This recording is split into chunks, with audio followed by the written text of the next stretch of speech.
महाराष्ट्र सरकारतर्फे लोककला आणि लोकवाद्यांसाठी नवी शिष्यवृत्ती योजना आता जाहीर करण्यात आली आहे।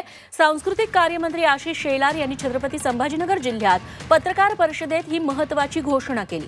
ज्या पद्धतीने सरकारच्या सांस्कृतिक संचालनालयातर्फे शास्त्रीय संगीत शिकणाऱ्या 12 विद्यार्थ्यांना महिन्याला 5,000 रुपयांची शिष्यवृत्ती पंडित भीमसेन जोशी यांच्या नावाने दिली जाते, तशाच प्रकारे यापुढे लोककला शिकणाऱ्या 12 आणि लोकवाद्य शिकणाऱ्या 12 अशा 24 विद्यार्थ्यांना सरकारकडून शिष्यवृत्ती दिली जाईल।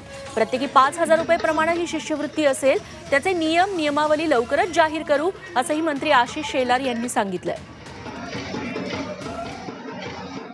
शेवटी आपला महाराष्ट्र दरामध्ये मायबोलीमध्ये आहे, लोककलेमध्ये, लोकसंवादामध्ये, लोकनाट्यामध्ये, लोकवाद्यामध्ये आहे आणि त्याला बळ देणं सुद्धा आवश्यक आहे।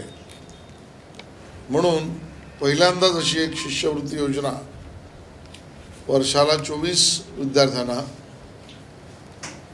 लोककला आणि लोकवाद्यामध्ये प्रत्येकी 5,000 रुपये दर महिना अशा पद्धतीची शिष्यवृत्ती आज आम्ही घोषित करतोय।